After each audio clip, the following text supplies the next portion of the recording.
Bienvenidos una vez más a un encuentro moncayista por el 10º aniversario del club, y hoy va a estar de ponente Ismael Solera. ¿Vale? Ismael es menorquín, afincado en Zaragoza, y del mar y de las aguas tranquilas tuvo el poder de conversión a las aguas bravas cuando vino a Aragón. Este parista polifacético nos ha demostrado que tiene la esencia y espíritu moncayista. Colaborador, buen compañero, siempre dispuesto a compartir sus conocimientos. Hoy nos va a contar una experiencia moncayista donde recorrió Marruecos por tierra y medio fluvial. Cuando quieras, Ismael, te dejo de compartir pantalla. Muchas gracias, Elma. A ver, espera, voy a compartir, que lo hemos practicado antes, pero no tengo yo esto muy bien. Venga, empezaremos por ahí. Ahí lo tienes. Bueno, pues hola, soy Ismael, para los que no me conozcáis. Por la etapa que estoy ahora con críos pequeños y tal, no voy mucho por el club, pero suelo ir más en solitario. Alguna regata cuando puedo, etcétera, pero vamos, esto ya en breves ya estaremos a tope todos remando otra vez. Y bueno, pues eso, vamos a salir un poco aprovechando estos medios y ya que estamos con... Ay, perdón, un momento, Ismael. Ya. ¿Ya? Sí, perdón. Y bueno, me comentó Selma de comentaros la experiencia que viví en Marruecos. Hice una combinación de trekking y de kayak, ¿vale? La verdad que fue una experiencia brutal, inolvidable, y pues eso quería compartirla con todos vosotros. El viaje, bueno, es un viaje más de aventura. Siempre había tenido esa inquietud de hacer un viaje así como expedición. Y me surgió la ocasión de iba con un grupo en el que, entre otros, pues bueno, estaba mi hermano, que me acompañó, que fue también genial. Y nada, después de abrir la presentación os voy a ir enseñando un poco lo que hicimos, ¿vale? El recorrido que hicimos fueron unos 90 kilómetros de trekking más otros 90 kilómetros de kayak. El viaje fue en total 7 días, ¿vale? Hicimos... Los 5 primeros días estuvimos haciendo trekking, que salimos desde Zawiya Nassel, como se ve en el mapa, el punto 10 sería, fuimos hasta Tajia. Tajia es conocida como un país de la escalada, o sea, el paraíso de la escalada. Bueno, ahora veremos fotos, tiene unos macizos ahí tremendos. Lo que decía la compañía, tuve la suerte de poder ir con mi hermano, os lo presento aquí, algunos lo conocéis también, ha remado alguna vez con nosotros. Y luego, aparte, como guía, venía Chus Ruiz de Arenchu, es este que está aquí conmigo. Chus, bueno, era uno de los que hacía los viajes de Al filo de lo imposible, entre otras cosas, y bueno, tiene una empresa, se dedican a este tipo de viajes que la verdad, como experiencia, recomiendo muy mucho. Pues nada, empezamos, si os parece. Llegamos a Marrakech, día 1. De Marrakech tuvimos tiempo de visitar lo principal, vimos el Zoco, vimos un poco la zona turística, pero siendo que no era lo que íbamos, no íbamos a hacer un viaje turístico convencional.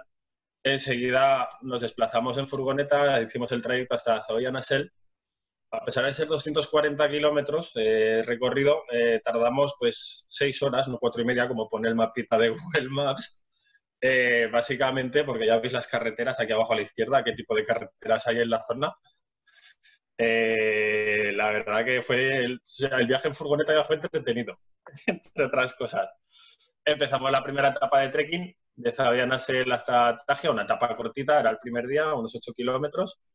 Estamos en la cara norte del Atlas y bueno, el tiempo nos acompañó la verdad que bastante, nos respetó esos días. Y estoy ahora por la tarde y ya veis que bueno, pues, eran senderos, no tenía mucha dificultad, pero vamos, el paisaje era increíble. Esto es Tajia. Lo que decía, el paraíso de la escalada. Suele haber bastante turismo de aventura, que van a hacer escalada, etcétera, y alguien también que pasa de trekking. Aún así es una zona muy poco turística. Los bereberes, bueno, ya veis el tipo de vivienda, son pues, viviendas de adobe, no tienen prácticamente luz en casi ninguna casa. Hay en algunas que sí que llega la luz. Viven más con el trueque que con la moneda. Entonces, el planteamiento que hacíamos en este viaje era el grupo, nos desplazábamos de pueblo en pueblo y a raíz de contactos que tiene Chus, que suele viajar por esa zona, etcétera, pues íbamos pidiendo alojamiento en viviendas de los mismos puebleros, o sea, de los autóctonos, en casas bereberes. Dormíamos digamos, como viven mucho con el trueque con los mercaderes que se van desplazando de un pueblo a otro. Entonces, en las casas suelen tener normalmente una sala que es donde vive la familia y otra sala que es para recoger a huéspedes. Y nosotros pues solicitábamos esa sala a cambio pues o de un precio módico, o algunos directamente no nos querían cobrar nada. Era, no sé, la verdad que fue brutal, me pareció increíble. Dormimos en Tagia, al segundo día nos levantamos, teníamos una etapa prevista de 20 kilómetros hasta Tiselmit. Ya veis, bueno, contratamos a 2 muleros que nos llevaban las maletas más pesadas y el material más pesado para ir más ligeros en el trekking, y las mulas, la verdad que me asombraron también por dónde pasan y qué capacidad tienen esos animales. Nada más salir de Tagia, ya empezamos a ascender bastante. Tagia está a unos 1.600 metros de altitud. Enseguida nos pusimos en unos 1.900, rozando los 2.000. Y teníamos alrededor picos de 3.000. El paisaje me pareció apasionante, brutal. Vamos, no sé, los valles, las vistas que había. Una vez llegamos aquí arriba, aquí teníamos una vista de todo lo que sería la cara norte del Atlas. Bueno, el Atlas es muy grande, no se ve todo, pero me recordaba un poco la sensación a cuando llegas a Monrepos, cruzas y estás arriba y ya ves el Pirineo de atrás y dices, ¡ay, madre! Está aquí. Aquí hicimos unos ejercicios de orientación, estuvimos mirando la brújula, leyendo brújulas, mirando planos, etcétera, por orientarnos un poco, saber bien dónde estábamos. Y nada, seguimos el trayecto hacia Tiselmit. Por el recorrido nos íbamos encontrando habitualmente rebaños, cabras, ovejas. Y los ganaderos, por regla general, eran las niñas. Eran las encargadas de los rebaños y de los bebés. Socialmente tienen una organización, los bereberes, que nos choca mucho culturalmente, pero funcionan así. Llegamos a Tiselmit. Aquí nos aguardaba una sorpresa bastante agradable. Entre otras cosas, nos comentaron cuando íbamos a hacer el viaje que lleváramos bolígrafos, que lleváramos tizas, que lleváramos objetos escolares por este motivo. Paramos en escuelas había críos que tenían miedo, era la primera vez que veían a alguien que no era bereber y tenían hasta miedo de ver a gente así con otras facciones y la verdad que nos llenaba muchísimo el poder entregar, dar un gesto con los habitantes de la zona, que son los que encima nos acogían. Dejamos Tiselmit, detrás tenemos uno de los 3.000, no recuerdo el nombre del pico, la verdad. Y bueno, llegamos a la casa donde nos acogieron esa noche, ahí dormimos. Lo primero, cuando nos decidieron acogernos, nos prepararon un té, como sale abajo a la izquierda, y para cenar nos hicieron un tallín. Ahora que estamos tanto con el distanciamiento social, ahí no hay cubiertos y se come con las manos, es complejo. La verdad es que toda una experiencia. Se higienizaba todo y íbamos bastante controlando, porque si por lo que sea coges un virus intestinal o similar en un viaje de estos, te puede jugar una muy mala pasada. No hubo ningún problema, la verdad que fue todo muy bien. Empezamos el día 3, salimos de Tiselmit hacia Tagetertouch. Aquí teníamos unos 30 kilómetros y esta etapa era la que tenía un desnivel ascendente mayor. Aquí estamos ascendiendo a los Plans de Cruce, se llaman. Es una meseta. Está a unos 2.000, no recuerdo la altura exacta, 2.400 creo aproximadamente. La pendiente del camino, bueno, ya veis, había una inclinación bastante heavy, pero aún así tampoco se hizo muy pesado. Llegamos arriba y aquí sí que era increíble. O sea, las vistas desde aquí fue apasionante. De hecho, os voy a poner un vídeo, un segundo, dejo de compartir y os comparto ahora mismo este vídeo porque veáis. ¿Se ve la pantalla de vídeo? ¿Sí, no? Sí, se ve. Y bueno, como veis, las vistas son impresionantes. Se queda corto. Si doy la vuelta a la cámara, veis que esto no tiene precio. Era increíble. Increíble. Nada, poco. Os pongo otra vez el PowerPoint. ¿Dónde estaba? Aquí. Pues eso, la verdad que yo creo que de los sitios como paisaje, de los puntos en los que estuve, igual es el que más me impactó, no llegar ahí arriba y ver semejante extensión y, no sé, era increíble. Descansamos un poco aquí en esta cima. De ahí ya empezamos a recorrer la meseta, nos dirigíamos hacia Tajetertoch, como había dicho, que era el siguiente pueblo donde teníamos previsto pasar noche. Dejamos atrás ya los 3000, empezamos a descender poco a poco y nos sorprendió una tormenta por el camino, pero bueno, ahí ya se ve al fondo el pueblo al que nos dirigíamos, llegamos por los pelos. Lo que os quería comentar, otra curiosidad del paisaje, eso que se ve ahí medio en ruinas, eran como pequeñas fortalezas que se llaman una casba, y las emplean los bereberes para guardar el grano. Todo el grano que siembran entre todo el pueblo, en cada pueblo suele haber una casba, que es donde guardan todo el grano, y luego van cogiendo de ahí. Es una manera de tenerlo protegido. Actualmente hay pocos pueblos que las tengan en uso. Esta era una que estaba en ruinas, pero la verdad que chocaba. Veías como pequeñas fortalezas y te decían que era para guardar el grano del trigo, etcétera. Y decías, ¿de verdad aquí para semejante construcción? Las fotos he querido poner otro detalle: en muchos pueblos no tienen agua. Esta es la fuente del pueblo de Tajetertoch. Estaba a 4 kilómetros del pueblo, la fuente. Cada día los niños normalmente se iban con las mulas y con garrafas hasta la fuente y a coger agua y volvían. Entonces cuando llegamos nos dijeron que si nos queríamos asear, que podíamos ir hasta la fuente. Pues hicimos 4 kilómetros más para ir a asearnos mínimamente. Esta es la casa donde dormíamos.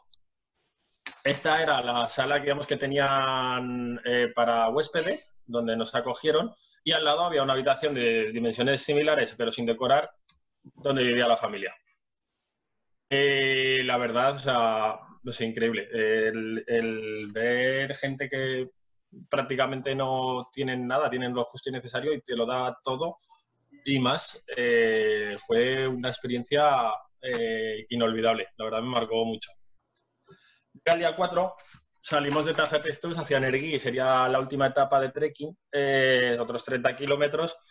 Nada más salir de Tajetertoch empezamos a bajar hacia el cañón de la Catiflú. La Catiflú es este río. En principio estaba previsto que ya cogiera el kayak aquí y empezar a remar ya este tramo. Es un río de grado 4. Sería un poco más fuerte que el Gallego, tal vez en Murillo. Lo que pasa es que tuvimos muy buen tiempo, tuvimos muy poca agua. Entonces no había caudal suficiente para poder remar la Catiflú y tuve que seguir el trekking hasta Nergui. En Nergui ya embarqué en el kayak. Igualmente valió la pena. Esto es por donde querían los muleros que pasáramos. De hecho, ellos fueron por una de estas vías que bautizamos como Ferrata Bereber, porque, vamos, o sea, nos negamos, dijimos, hemos venido a disfrutar, no a jugarnos la vida.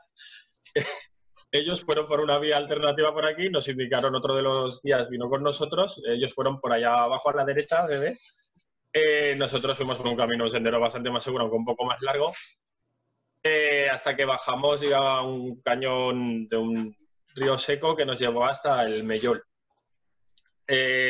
Cuando llegamos al Mellol, el río que se ve aquí a la derecha, abajo a la derecha, hicimos un pequeño descanso y ese río también llevaba poca agua en este punto, pero este río es el que se une con el Ajansal. El Ajansal es el río que nace en Tajia, donde empezamos el trekking. Por el camino nos íbamos cruzando constantemente con mercaderes que iban con las mulas de un pueblo a otro, mercadeando pues con lo poco bien que puedan tener para mercadear, entre tejidos, alimentos, etcétera. Y nada, yendo camino a Nerguilla, llegando, que se veía al fondo, nos tuvimos que calzar chubasqueros porque ahí sí que nos cogió una buena tromba de agua. Y de hecho, cuando llegamos aquí fue la primera noche que comimos con cubiertos, bebimos vino, que tenían vino, dormimos en camas. Esto es Nergui. Nergui sí que es un pueblo mucho más grande. Aparte de Nergui, estuvimos en una gîte d'étape, en un albergue, por así decirlo. Aquí sí que hay varios albergues ya con algo más de turismo, entonces se notaba, digamos, había comodidades que no teníamos en otros lados, obviamente. De hecho, cuando llegamos nos dijeron que había yamán. Un yamán es parecido a una sauna, Y vamos, después de unos 90 kilómetros de trekking y casi sin poder asearnos, el llegar a un sitio que te digan, tienes aquí una ducha, vas a dormir en una cama, fue, vamos, un regalo divino. Al día siguiente ya, empezamos el día 5, embarcamos en el río Mellul, empieza el kayak, íbamos 3 palistas en kayak y luego venía el resto del grupo con rafting. Este día embarcábamos aquí en Anergui, vamos hasta Catedral, unos 30 kilómetros. El río en sí es un río no muy complicado, es sencillo, le faltaba caudal, le faltaba agua para que hubiera sido más entretenido. Era potente en algún paso, pero tenía un riesgo bastante notable. Los bereberes, para cruzar los ríos y para transitar, suelen transitar por las zonas de los ríos, suelen hacer el tipo de puente como se ve ahí de los troncos. Entonces, a la que hay una riada, esos troncos acaban todos enganchados en las piedras, como podéis ver ahí abajo, y pues son un riesgo, había que sortearlo. O sea, íbamos mirando los pasos así más fuertes, pasando todo, pero bueno, no tuvimos ninguna dificultad, tuvo que portear un par de pasos sin más. Y la verdad que disfrutamos como enanos este tramo de río. Llegamos a Catedral. En Catedral es donde pasamos noche en otra gileta, ya no tan lujosa como la de Energui, pero también está muy bien. Y aquí sí que ya embarcaríamos para hacer 2 días enteros en el río. Dormiríamos, de hecho, en el río, eran los días 6 y 7. Y este ya es el río Jansal. Aquí ya tenemos más caudal, ya se ha unido tanto el Acatiflu como el Mellol, el río ya ha cogido mucha más agua. Iremos hasta el final del río, hasta el embalse de Bin el Kidan, en Benimelal, donde nos recogerá una barcaza y terminaremos el trekking, el viaje, perdón. Embarcamos y nada más embarcar, con la amplitud que había, el río se encañona. Aquí sí que había unos trenes de olas majos. Era la gente que iba en el RAF, que no tenía costumbre de meterse en aguas bravas, iban un poco estresados en algún tramo. Pero la verdad que estaba peleón, estaba muy bien. Este sí que era un paso de grado 4. Se ve abajo a la izquierda un compañero cuando estaba pasando, que lo grabé desde arriba. Había un pequeño sifón en la piedra, pero la verdad que se podía sortear bastante bien. Era elegante. Lo que comentaba antes, los puentes bereberes, teníamos de vez en cuando alguna sorpresa, porque encima, claro, como los puentes se los llevan las riadas, cada año los ponen en un sitio diferente. Entonces nunca, aunque hayan bajado este río ya otras veces, no puedes saber dónde te vas a encontrar un puente o dónde vas a tener algún obstáculo nuevo. El río en los trenes de ola era muy divertido porque había bastante desnivel y había muchas piedras que llamamos lloronas, cuando el agua justo cubre la piedra y te permite, digamos, con el kayak impulsarte sobre ella y pegar un brinco, a lo que llamamos un buff, como se ve aquí perfectamente el compañero Beñat. La verdad que era entretenido todo el trayecto. O sea, este río nos dio una amiga muy buena. Fue, no sé, lo que comentaba de rápidos, trenes de olas continuos, había algún parón y tal, pero sí que era bastante exigente y sobre todo eso, los riesgos de ramas, etcétera. En cuanto a paisaje, prácticamente iba todo el río encañonado. Había algún rebufo, como el que se ve, donde podemos jugar un poco a coger olas, etcétera. Ahí estoy con los otros 2 kayakistas, con Eñaut y con Sergio. Y nada, que es donde pasamos noche. Esto también me pareció brutal, el poder acampar en el río, hacer fuego, etcétera, algo que aquí se nos pasaría por la cabeza. Obviamente, o sea, la acampada libre y tal, ahí es algo, al fin y al cabo, incluso más controlado que la actividad normal en esa zona. Es una zona en la que prácticamente no pasa nadie, únicamente los bereberes. Mientras íbamos bajando el río, sí que hay que decir, los muleros que habíamos contratado, ellos hicieron el tramo por tierra y vinieron con las mulas, entonces las tiendas de campaña las llevábamos en el rafting, pero la alimentación y por ahí trajeron los muleros con las mulas. Y nada, y luego aparte se encargaban ellos de cocinar, entre pinchos unos tallín, cuscús, los pusimos morados y pensábamos que íbamos a pasar hambre y al revés, casi volvimos con un kilo de más. Al día siguiente, nada más embarcar, mientras terminaban de prepararse la gente para embarcar en el raft, me estuve pegando un remojón en el rebufo que había salido el último, cogiendo la ola de alguna otra voltereta que otra. El agua estaba fresquita además. Este viaje fue hace justo 3 años, a principios de abril del 2017. Este día sí que remaba Chus. Chus había estado de guía con el RAF. Este día se cambió con Sergio, entonces vino en el kayak. Y lo mismo, seguimos bajando de la Hansan, nos sigue prestando rápidos de grado 4, casi todo era un grado 3, yo creo más bien.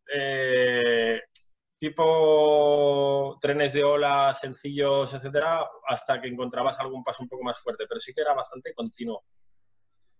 Después ya de los rápidos, cuando ya nos íbamos aproximando a la cola de pantano, sería la última zona de embalse, parecía que el río ya no lo había dado todo, ¿no?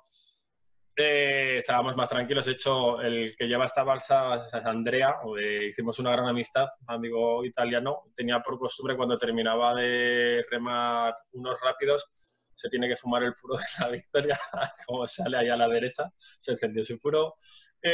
Hemos llegado, bueno, estábamos a punto de llegar, dice, misión cumplida, dice, me fumo el puro de la Victoria, dice, otro viaje realizado, pero aún nos guardaba un último cañón, que como paisaje sí que fue, me impactó muchísimo. Era como esto, se cerraba mucho, quedaba muy estrecho el río. Luego además me sorprendió muchísimo ese tronco que se ve ahí arriba. O sea, hasta qué punto, hasta qué altura llega el agua cuando hay riadas en el Ajansal. La verdad que fue, no sé, como despedida del río fue apasionante. Y de aquí ya sí que salimos al embalse. Terminamos nuestra expedición de kayak. Nos recogió la balsa. Y bueno, pues un poco como os pongo aquí de resumen. Recorrido total, 90 kilómetros de trekking, 90 de kayak. Pasión, ahora no me cuánto he puesto, creo que ponía 76 kilos. Adrenalina, otros tantos. Me tapa la pantalla aquí y no lo veo.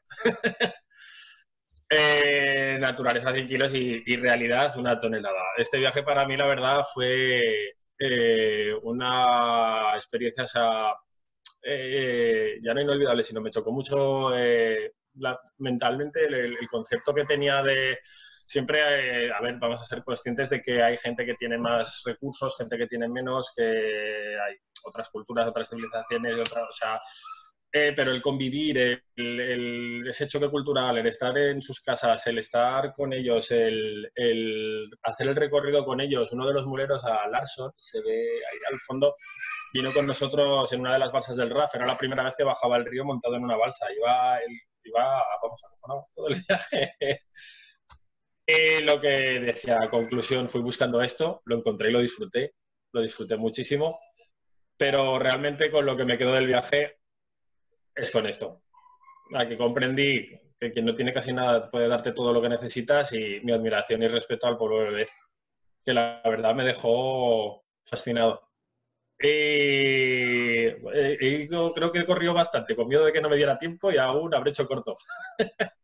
Sí, lo has hecho en tiempo récord, tío, has hecho en 20 minutos. Es que iba con miedo, digo, no me va a dar tiempo a pasar todas las fotos, y digo, voy a acelerar.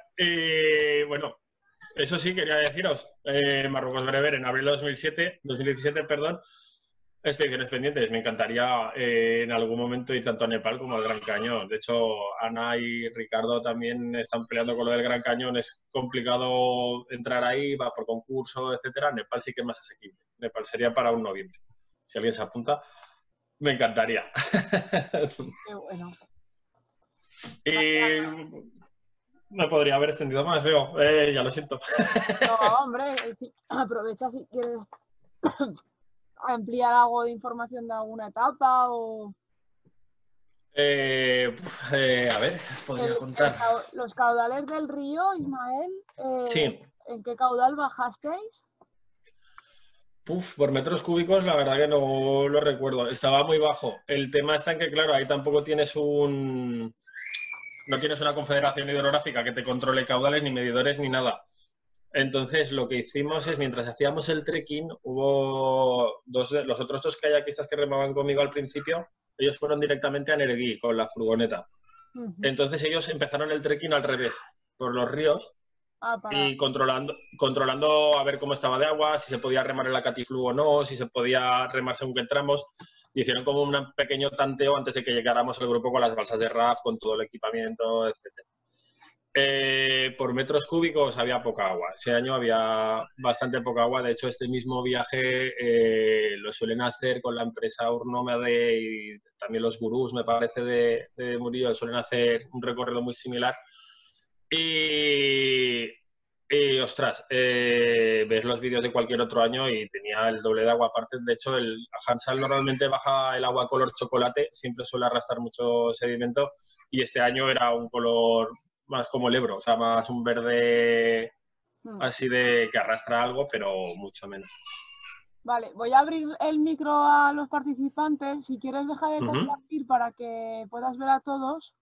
Sí. Y a ver, bueno, yo creo que os podéis activar todos y a cada uno. Y que hagan preguntas. Yo tengo una pregunta. Voy a aprovechar mientras activan todos los micros. ¿Qué hace llevarte hasta Marruecos? Pues la verdad, lo que decía un poco al principio, siempre había tenido inquietud por hacer algún viaje así de expedición y coincidió, la verdad que tuve un año de suerte y fortuna tremendo porque me tocó en una de las concentraciones de aguas bravas que hacemos, se suelen hacer rifas, sorteos y me tocó un descuento importante para un viaje con la empresa Urnómade. Entonces decidí aprovecharlo y ya no solo aprovecharlo, sino que además tuve la suerte de enredar a mi hermano y embaucarlo también en la expedición y como experiencia, la verdad, inolvidable. Qué guay. Qué bueno. ¿Alguna pregunta? Juan Carlos, actívate el... Espera. Lo activo y lo activo todo, ya está. Listo. Ismael, ¿cuál suele ser el precio de la semana de expedición? ¿El qué, perdona? El coste. El coste. ¿Cómo lo comercializan? Sí, porque eso es lo venden también ellos. Sí. A ver, con Urnómade me parece que normalmente hacer la expedición de Marruecos, incluyendo billetes y todo, se suele quedar por unos 1.000 y poco euros. Tienes seguro que te cubre todo, te cubre también porque, claro, una cosa es que te pasa algo en un río europeo donde vas a tener un helicóptero que enseguida va a acudir. En el Atlas es otra cosa. Esa era la otra pregunta que te iba a hacer, el tema de seguridad, ¿cómo se lo montaban allá? Entonces, como es una zona, digamos, en la que cada vez hay más turismo, de hecho, las empresas que trabajan en la zona han ido formando a gente local para que sean ellos mismos los que vayan haciendo sus pequeñas empresas de descensos con rafting, etcétera. Entonces, digamos que poco a poco se van montando su red, ¿no? de negocios y también de seguridad, etcétera. Es más, entre ellos, normalmente cuando pasas noche en una gîte d'étape, en un albergue, ya te ha dado información alguien que ha remado el día de antes o que remó la semana pasada y cuidado que hay un árbol en el paso tal, que, o sea, se van comunicando entre ellos y van un poco estableciendo sus redes de información y de seguridad también. En cuanto a rescate, en caso de que pasara algo, sí que llevábamos un teléfono satélite para tener siempre contacto de comunicación y lo que sí había que hacer una evacuación por lo que fuera con helicóptero, el más cercano estaba en Marrakech.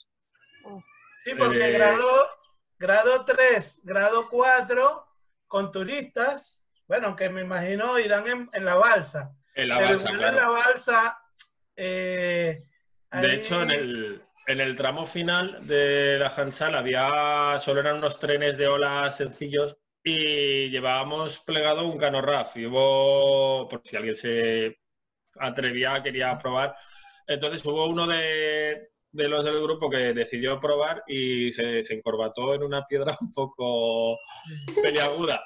No pasó nada, pero sí que estuvo tragando un rato agua y dijo que prefería volver a subir a la balsa y que el cano RAF lo podíamos deshinchar. Hombre, es que se arriesga. ¿El qué, Eli? Que digo que es arriesgar mucho, porque recuerdo hace 2 años, Ismael, que nos hablaste de este viaje y te pedí información por privado y lo estuve mirando y me eché atrás, primero por la economía y segundo porque el tema de kayak me acojonó bastante, porque claro, no es lo mismo hacerlo que meterte en unas aguas bravas. Entonces me parece que es arriesgar mucho con turistas.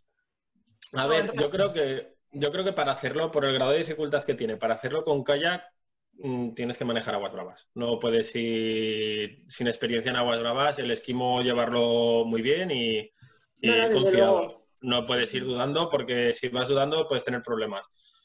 Para hacerlo con a ver, igualmente, quiero decir, cuando nosotros, por ejemplo, el que organizaba un poco todo era Chus, y Chus en el momento que, antes de ir para allá, quedó conmigo un día, fuimos a remar al río Ara, aquí en el Pirineo, por ver cómo remaba. Ver cómo remaba, cómo me desenvolvía, ponerme un poco en apuros cogiendo algún rebufo, haciendo algún back, algo. O sea, poniéndome un poco a prueba para decir, vale, puedes ir con el kayak o no puedes ir con el kayak. En el RAF, al final, riesgo, a ver, el riesgo se reduce mucho más, la balsa es mucho más segura, es mucho más difícil que vuelque. Además, por los caudales que tiene el río y los tramos, en el momento que hay un paso complicado se portea sin ningún problema y los caudales, etcétera, digamos, aunque nosotros fuimos con muy poca agua, pero normalmente el caudal que lleva tampoco es un caudal muy arriesgado ni empuja tanto el río como para tener ese riesgo, creo yo, con turistas. A ver, las aguas bravas son arriesgadas, siempre. Quiero decir, pero es que de hecho un problema en el río lo podemos tener también en la balsa del Azul. O sea, al final el agua no es nuestro medio natural, aunque nos desenvolvamos mejor o peor en ella, que creo que nosotros aquí todos nos desenvolvemos bastante bien en el agua. Bueno, pero que... Sí, Eli, sí. Ya te has nadado muy bien. Pero desde luego siempre hay que tener presente que, como bien dices, las aguas bravas hay un riesgo que o lo asumes o lo corres, sin más. Ya. Hombre, desde luego no es lo mismo rafting que el kayak. Yo las veces que he hecho rafting no tiene nada que ver, por supuesto. Y de hecho hice rafting antes de meterme a piragua. Pero claro, como el tema de turismo tienes de todo, no tiene por qué ser gente que haya hecho algo. No, pero algún para... deporte acuático o tenga destrezas o una capacidad física y aguante. Ya solo por el aguante de las horas que se esté en el río, esto ya es un deporte. O sea, este viaje realmente era te lo marcaba de nivel medio. O sea, hablando con Chus me dijo que normalmente cuando cogen a grupos así de turistas y tal, que suelen coger un nivel medio, que piden que tengas que no tengas enfermedades, digamos, que puedan complicarse en el viaje, que también es un problema. Intentan controlar también tema de alergias y por ahí, por si hay que llevar según qué medicamentos, si hay que llevar según qué tipo de alimentación específica para una persona, si hay que... en fin, todo lo que pueda surgir, porque una vez estás ahí, estás solo en medio del monte, o sea, no tienes nada.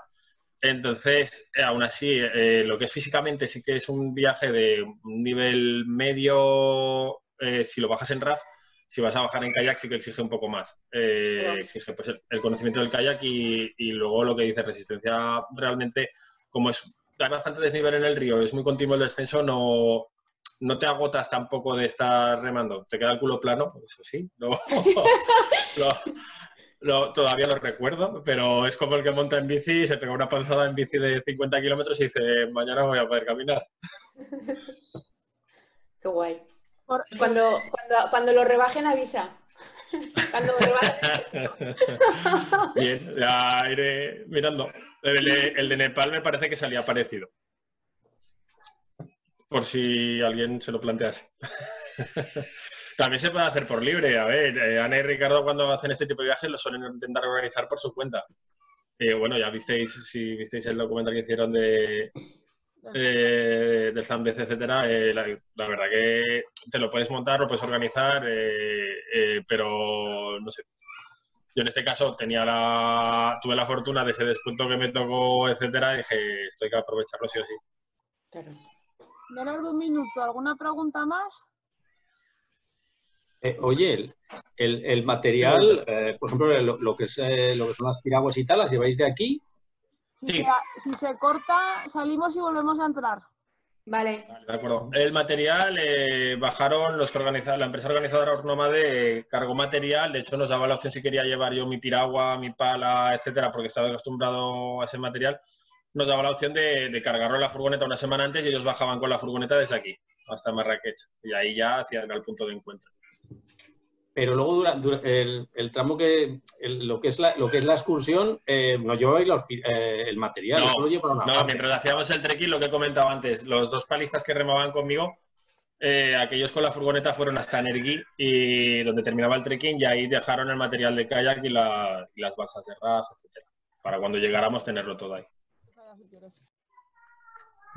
¿Alguna pregunta más? Bueno, creo que había contestado ya Víctor, ¿no? Sí, pero al final no me ha aclarado. ¿La piragua era tuya o no? No. Sí que llevé una pala mía, pero barca cogí de ellos. Cogí de ellos porque había una concentración en Murillo y si metía mi barca en la furgoneta, luego tenía que pedir una por aquí. Entonces a la concentración de aquí fue con la mía y ahí sí que me dejaron ellos. Pero podías llevar la tuya. Sí, si quería podía llevar la mía. El resto de material, anorak, chaleco, etcétera, lo mismo. Tanto me dejaban ellos como si quería llevar el mío. Opté por llevar mi material, a excepción del kayak. Y los piragüistas de aguas bravas no sois muy maniáticos con vuestras propias piraguas y vuestras propias materiales. Sí. Totalmente cierto. La verdad es que, por otro lado, me lo planteé de, como quería ir a la concentración, que además era competición en Murillo, y esa la quería hacer con mi piragua. Claro. Dije, ahí me aseguro de ir con mi piragua a esa competición, digo, y lo otro, bueno, me arriesgo a lo que me deje. Pero bueno, la verdad que las embarcaciones que me dejaron eran de un volumen similar, de características similares a la mía. Entonces, bajé muy a gusto, no tuve ningún problema. Y entonces, por lo que comentas, la gente que iba en el raft eran excursionistas de secano. Sí, había de todo. Había una pareja de italianos que sí que habían hecho ya otras excursiones, otros viajes del estilo. Mi hermano sí que es palista, es kayakista, lo que pasa es que mi hermano, así como yo pasé aguas bravas, él se quedó más en mar, como mucho, y ha probado alguna vez hacer kayak de aguas bravas, pero no tenía ni la soltura suficiente ni el nivel suficiente para meterse en ese río, entonces él también fue en el raft. Y en kayak realmente los que bajamos eran los dos kayakistas que iban de apoyo por la misma empresa, y luego bajaba yo como cliente un poco entre comillas, bajaba con ellos. Porque al final fue aquello un poco más una cosa de tres, y a ratos estaba yo también asegurando, a ratos, no sé, la verdad que fue una cosa un poco entre todos. Oye, Ismael, y una pregunta, a la hora de la organización de las etapas, ¿fueron todas primero de trekking y luego las de kayak o ibais alternando? Sí, no, fue todo primero el trekking y después el kayak porque la logística es bastante compleja. Luego, aparte del recorrido del trekking que queríamos hacer, o sea, nosotros empezamos en Tajia realmente las etapas fuertes del trekking, que es donde nace el río Ajansal. El tema está en que, claro, ahí al principio no tienes tramos navegables. Los tramos navegables empezarían en Tajeterstows, en el Acatiflu, que es donde en principio iba a coger kayak, pero por falta de caudal no pude. Entonces, no hay carreteras por todos los sitios, no puedes pasar con furgoneta por todos los sitios, no puedes... haber otra opción es cargar las piraguas en mulas y acercarte con mulas. Lo que pasa es que, siendo un grupo más cerrado, etcétera, siendo que no había caudales, se decidió embarcar directamente desde Anergui. Y luego sí que, en función de previsión meteorológica, o sea, la ruta que hicimos finalmente era la prevista desde un principio. Sí que todos los días pues se va revisando parte meteorológico, condiciones, de todo, o sea, vas con posibles alternativas para si te tienes que desviar hacia otro lado, si tienes alguna emergencia de lo que sea, tienes que salir. La verdad que lo llevaban bastante bien, bastante mirado. Y todo lo que has hecho, o sea, todo lo que hiciste en ese viaje dentro de la cordillera del Atlas. Sí. Todo en la cara norte del Atlas. Pues, está muy bien, está muy bien. Joder, el Atlas tiene y aún tiene muchos más sitios escondidos. De hecho, el río Mellol, el que remamos el primer día, el tramo alto del Mellol, cuando hay deshielo fuerte, eso, ahí sí que yo no me meto con el kayak, pero suelen hacer expediciones ahí también. Pero aquello es un grado 5, aquello sí que es bastante cañero. ¿Y tú todos los tramos que hiciste, salvo los tramos de 4, que era de 3, o todo 4? Era un 3-4. Vale. Si quieres, explica brevemente lo de los grados, porque igual sí, a ver, va un poco... Porque os hagáis un poco la idea, un grado 3, tal vez se podría llamar un grado 3 el descenso del Finca que hacemos con las barcas de pista, podría ser un grado 3. Un grado 3 normalmente pues tienes trenes de olas, tienes hay un desnivel en algún punto notable, o sea que tienes corriente, pero tampoco tienes unas dificultades o unos obstáculos, digamos, grandes que te obliguen a hacer maniobras agresivas, etcétera. Un grado 4 ya tienes igual más obstáculos más voluminosos que sí que tienes que saber sortear bien, que puedes tener riesgos de quedarte encorbatado en piedras o en ramas, o sea, ya tienes que poder maniobrar rápido, moverte y saber fluir más con la corriente y jugar con corrientes y contracorrientes. Más o menos. Encorbatado en una roca, ¿os imagináis lo que es, Víctor y Bea? Quedarte enganchado, ¿no? Exacto. Al final es que te quedas pegado a la piedra y la misma corriente del agua te aprieta contra la piedra. Sí. Eso, a ver, también cuando entras a remar en aguas bravas te das cuenta de que también el agua, o sea, igual que tú puedes chocar contra la piedra, el agua también choca la piedra. Lo normal es que cuando te llegas a una piedra te haga un mismo colchón de agua. Entonces, si sabes jugar con ese colchón de agua, a no ser que haya un sifón, entonces no te acerques. Un sifón sería que la piedra tiene un agujero y el agua se mete por debajo de la piedra. Entonces, si tienes un colchón de agua, acercándote a la piedra llega un punto en el que la misma agua te escupe y te aparta de la piedra. De hecho, una de las primeras cosas que aprendes en aguas bravas es, si ves que vas contra una piedra de lado, abrázala. O sea, echa las manos hacia ella, porque si echas las manos lo que haces es levantar el casco del kayak para que el agua que te choca te expulse y te saca. Los tramos que hacen las empresas de rafting en Murillo de Gallego, ¿esos qué categoría tienen? También sería un 3-4. El tramo de Murillo, arriba del todo tienes el paso de cuarto, normalmente no entran ahí con el RAF, pero sin embargo sí que entran en el paso del embudo, que el paso del embudo, bueno, es donde desgraciadamente ha fallecido más de un turista. El tramo del embudo sí que es un grado 4. O sea, son obstáculos grandes, hay sifones, hay que pasar por una línea en concreto, hay que saber soltarlo bien. El resto del río sería un grado 3. Trenes de ola. Sí, bueno, luego tienes también el paso de la S, que igual también es un poco más peleagudo, pero no tiene prácticamente... El Gallego realmente es un río escuela fenomenal, o sea, porque no tienes unos riesgos tampoco muy grandes, a excepción de los pasos en concreto, y luego además esos pasos se pueden portear, puedes bajar de la embarcación antes y volver a embarcar después, más luego encima lo bueno que tiene el Gallego es que siempre que hay un paso, después del paso hay una poza. Entonces, si por lo que sea nadas, tienes que hacer el paso nadando, llegas a la poza, sales a la orilla, coges el material, vuelves a embarcar y sigues. Porque, por ejemplo, en el Ajansal sí que había un tramo que estaba así más encañonado y si nadabas, cuando entramos ya me dijeron, aquí no hay que nadar. Dice, porque tenemos 2 kilómetros de río, dice que si nadas, no puedes, en 2 kilómetros vas a hacer los 2 kilómetros nadando. Y además con rápido, que no...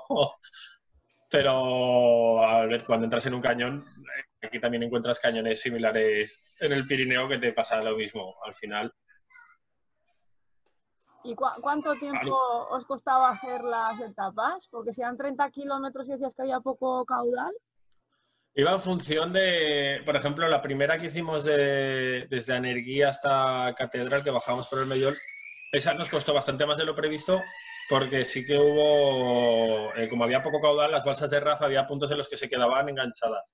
Se enganchaban con rocas o no podían pasar, tenían que descargar un poco para poder pasar empujando, volver a embarcar. Entonces perdimos muchísimo tiempo. Esa etapa estaba previsto, me parece, no recuerdo en cuántas horas, pero sí estaba previsto hacerla, porque hacíamos una parada para comer en el río, sí estaba previsto hacerla a lo mejor en 2 tandas de 3 horas, por decir algo, o sea, 6 horas en total, pues a lo mejor tardamos 8 fácilmente. Luego sí que el día 6 y 7 en el río Hansel sí que remamos unas 6-7 horas cada día remando. Fácilmente. Bueno, remando. Dejándote llevar por la corriente. Pues está bien, está bien. Ya... ¿Y los puentes estos que había de troncos, os daba para pasar por debajo a vosotros en el kayak? Algunos sí, algunos no. Hubo uno que para pasarlo nos dábamos la vuelta. volcabas, pasabas y luego esquimotabas. Con el kayak sí que hubo uno que tuvimos que desembarcar porque no era inviable.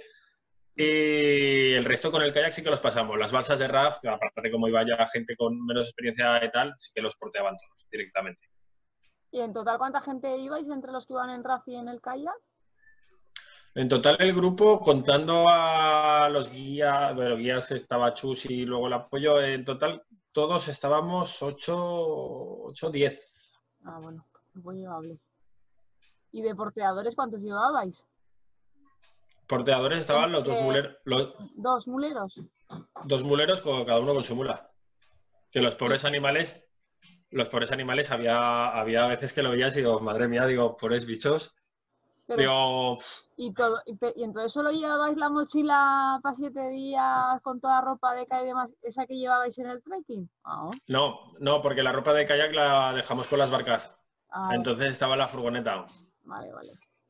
Entonces en el trekking llevabas, de hecho en Marrakech fue divertido cuando subimos a la furgoneta, porque lo primero que hizo Chus nos dijo, bueno, dice, vamos a empezar, dice, lo primero cada uno coja, teníamos que llevar una mochila para llevar encima en el trekking y luego llevar una mochila también de equipaje, una mochila grande. Y nos dijo, lo primero dice, sacar todo el equipaje, que vamos a meter solo lo esencial, lo otro se queda guardado. Y rehicimos el equipaje, todo, yo lo llevaba más o menos bien. O sea, pero sí que había gente que había traído más cosas de la cuenta. De hecho, había una pareja de alemanes que no sabemos cómo lo hizo, ni siquiera para entrar en el país, llevaba 2 botellas de whisky, que no sabemos cómo las metió, pero lo gordo es que las metió en el RAF y la noche que acampamos al lado del río, cuando estábamos con la hoguera y tal, sacó el whisky y dijo, venga, dice, que hoy vamos a hacer noche de juego, pero, tío, ¿de dónde ha salido esto? Madre. Qué brutal. Tampoco se desmadró mucho, ¿eh? Venga, pero no, me estuvo bien. ¿Alguna cosita más? ¿No? Pues nada, Ismael, ¿el qué, Bea? Todo muy guay. Qué muy guay. Bea estaba chateando todo el rato que le encantaría hacer una cosita de esta. Hombre, yo creo que sí que tiene que haber, seguro que hay tramos. Bueno, me acuerdo que hablé una vez contigo, Selma, la Foz de Lumbier. La Foz de Lumbier es súper sencilla y accesible, yo creo. Lo que pasa es que, claro, no sé eso cómo funciona y cómo va, pero yo creo, no sé si sería igual, era algo que se podía plantear. Sí, incluso en el Gallego han bajado a grupos de diversidad funcional, ¿eh? En el RAF. Sí. Sí. Desconozco. Pero los 3 últimos kilómetros. Sí, que es cuando. De olas, ahí está abajo. ¿Has hecho rafting? Sí. ¿Dónde? Una vez hace años. Mi Bea ha hecho de todo. O sea, si se ha metido en el del viento. Pero en la barca. Pero eso era antes de que no hacías piragüismo. Pero ahora ya sabes ir en piragua, Bea, te metemos en un dúo con el Ricardo y ya verás, ya. O sea, pues sí.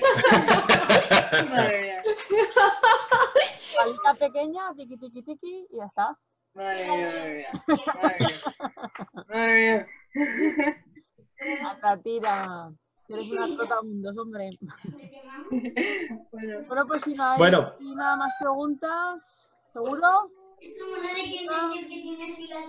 Pues nada. Muchas cosas, pero ya te las preguntaré fuera de línea. Cuando quieras. Pues nada, Ismael, muchas gracias. Y la verdad que esta tarde de domingo en Marruecos ha sido muy didáctica, muy divertida, y la verdad que con ganas de ir, ¿eh? Así que si vuelves a tener la oportunidad, se lanza aquí. Yo la verdad lo recomiendo muy mucho. La experiencia para mí fue brutal, tanto a nivel deportivo como a nivel personal y como vivencia, como todo. Me impactó mucho y es algo que recomiendo, que creo que deberíamos intentar hacer todos alguna vez en la vida, porque increíble. Muy guay. ¿Cómo se llama esta gente, los que organizan el viaje? Hay varias empresas. Estos en concreto son Ur Nómada. La empresa Ur los tienes en Murillo, tienes la que se dedica a hacer descensos en Murillo y por ahí, y luego Ur Nómada sería la sección. ¿Has bajado con ellos? Pues ellos tienen la sección que se llama Ur Nómada, que son los que hacen los viajes de expedición. Suelen hacer todos los años Marruecos, los Alpes, Nepal y no sé si alguno más. Esa es la de Fermín, ¿no? Uf, ahí me pillas. De Ur conozco a Chus, conozco a Gustavo, que está en Murillo, y poco más. Vale. Pues nada. Pues nada. Oye, muchas gracias A ti. por la atención prestada y me alegro de que os haya gustado. Sí, ha estado fenomenal. Está muy bien. Y nada, a ver si nos vemos pronto y compartimos nuevas experiencias en el río. Eso.